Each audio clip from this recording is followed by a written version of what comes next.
Hey everyone, welcome to the KE Report and a company update from Banyan Gold. Chatting again with the president and CEO, Tara Christie. Banyan Gold is traded on the TSX Venture Exchange under the symbol BYN and on the OTCQB under the symbol BYAGF. Tara and I are going to be recapping the most recent news release of a strategic investment, $14.5 million being raised at a premium to market with a strategic investor.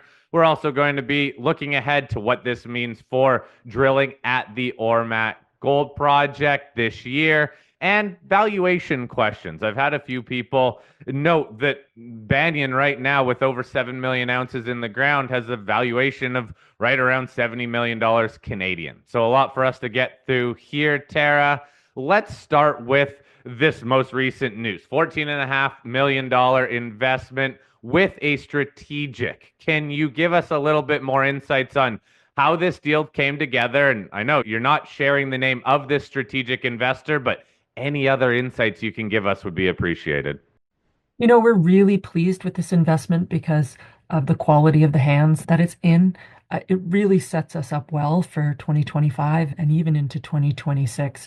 And knowing that we have, an investor of this caliber that really does their due diligence, that understands mining, really, I think that's the quality of our project. And to me, gives me lots of confidence that Banyan's going to have what it takes now to get ourselves re-rated and get the credit that our shareholders deserve.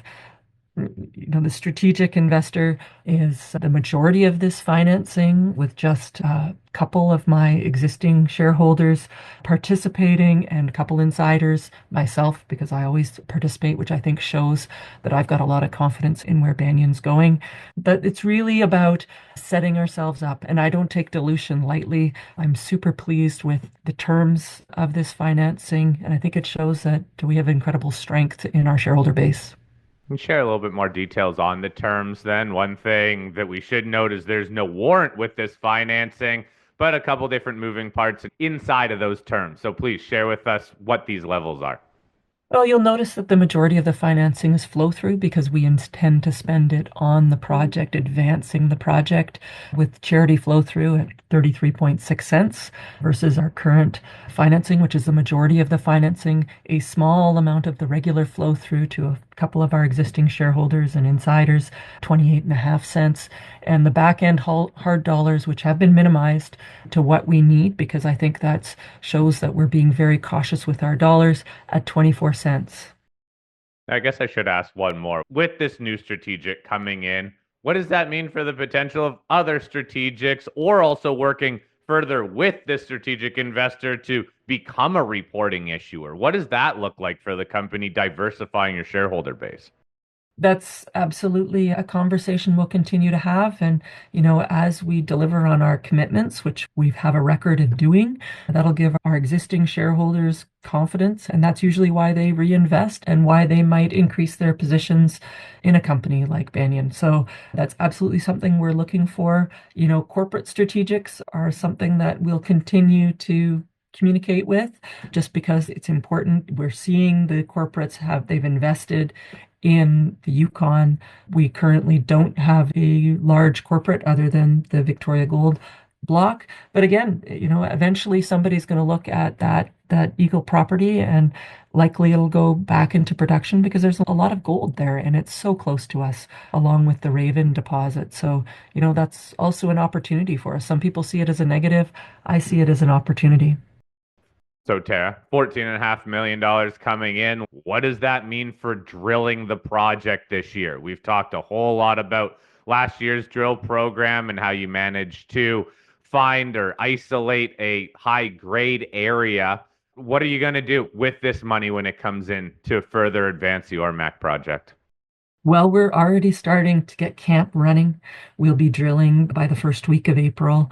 Start with one drill, ramp up to three. We have lots of target. We identified those high grade targets, airstrip and power line, some regional targets from the geophysics, some big extensions. Our team, our new VP of exploration, along with my geology team, is very excited as we're vetting drill targets and pulling together a pretty exciting program for this year. So, lot lots of excitement, I think, ahead, and the team is firing on all cylinders. So I love springtime, going drilling again, having targets, especially with following up on that 16 meters of 9 grams, along with the, 4 meters of 33 at that intrusive dike contact with the metasedimentary host, and really understanding more about the geology, the structure. I think that's going to make this program even more successful than our last year's program. Sarah, is there going to be any drilling outside of these resource areas, or is the focus really going to be on this over 7 million ounce deposit and again, those higher grade areas? We're going to focus a little bit on the higher grade areas, but some step outs to show that this has a lot more potential, both, east, west at depth, and, wait to see, but we might even have some bigger step outs that we're drilling off. And of course, things that we need to drill to support potential areas for infrastructure for our PEA as well, which will be upcoming in the fourth quarter here. So, we'll have our updated resource here in Q2. And remember, that was really focused on improving our geological model and converting some of the inferred ounces to indicated, roughly around 2 million ounces in some of the areas that might be starter pit areas. And then last year, we did plan to drill additional holes to get to that goal. I think we'll be successful in it, but that's why we have funding in addition to this 14 million and a half dollars that we just raised, but we had $10 million in the bank still for this year, because we cut back last year's program when things happened in the Yukon that weren't related to us, but which affected the whole area, which, I think things are starting to really improve there. People are starting to see that this jurisdiction needs and wants mining, and it's very geologically prolific. So I'm pretty excited about what this year will bring now that I kind of look at it like the storm clouds are breaking. It's time for Yukon to shine again. Let's talk capital management then, because as you said, $10 million already in the bank before this financing. Yes, you're going to be spending a fair bit of money on drilling, but it's nowhere near, I don't think, $24 million, which you would have in the bank. So, what is the strategy? Capital management moving through this year, but more importantly, where you want to end this year with? I want to end this year with a strong treasury. That was one of the lessons we learned last year. And I think every CEO out there knows, having a strong treasury is really important. We've seen it's taking a while for the price of gold to go from the majors to the mid tiers and to projects like ours, which are pre-development. And so we value our shareholders' dollars. We are very cautious with them. We are planning a really good program to add value. But, we're planning roughly 30,000 meters, which for us is $330 a meter last year, which when you have 3 drills is actually probably a little bit cheaper even. So that'll be roughly $10 million, which will leave us a strong treasury to either upsize the program on success or move money into 2026. So we are very cognizant that our shareholders don't want dilution at these share prices.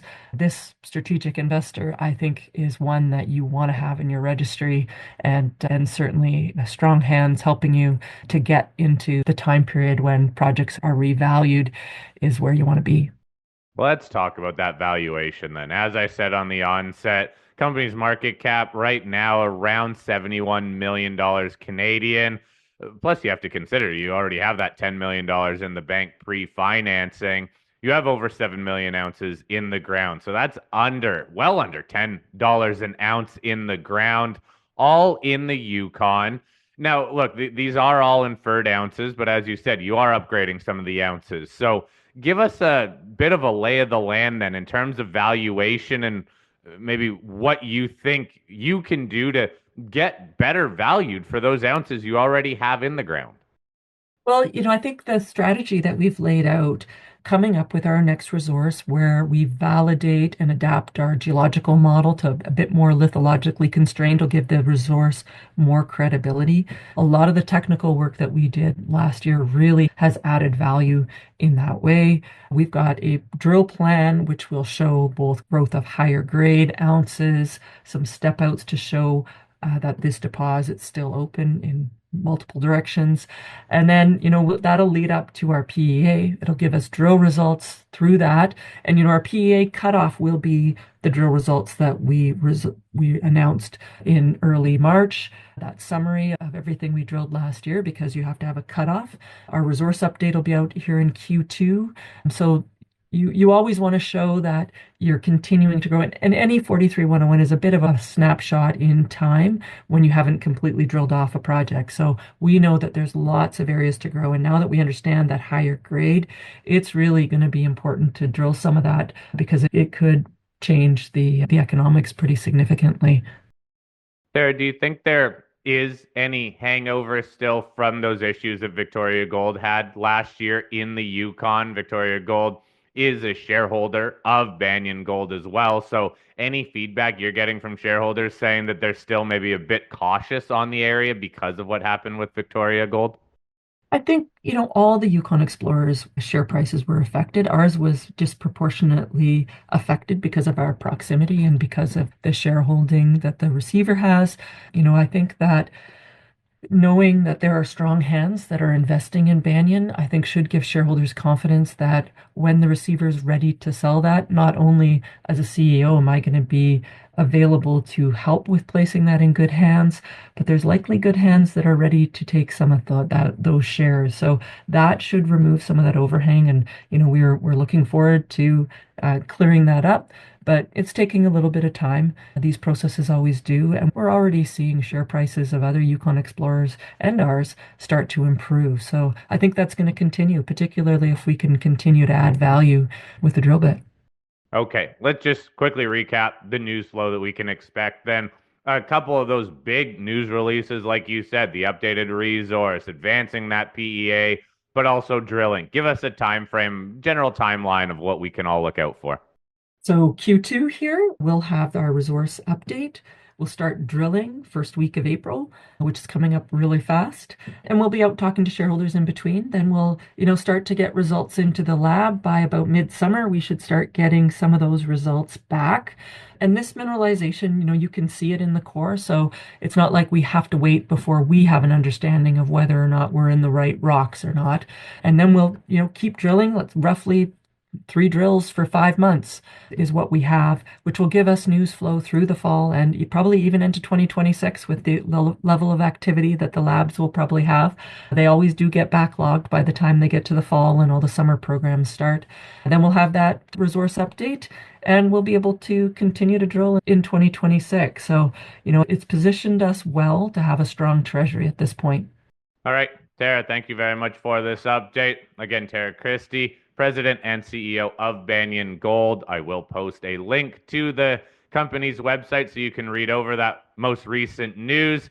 And let me know if you have any follow-up questions for Tara. Just send me an email. Tara, thank you very much for this update. I'll follow up with you as more news hits the market. Thanks, Corey. Have a great day.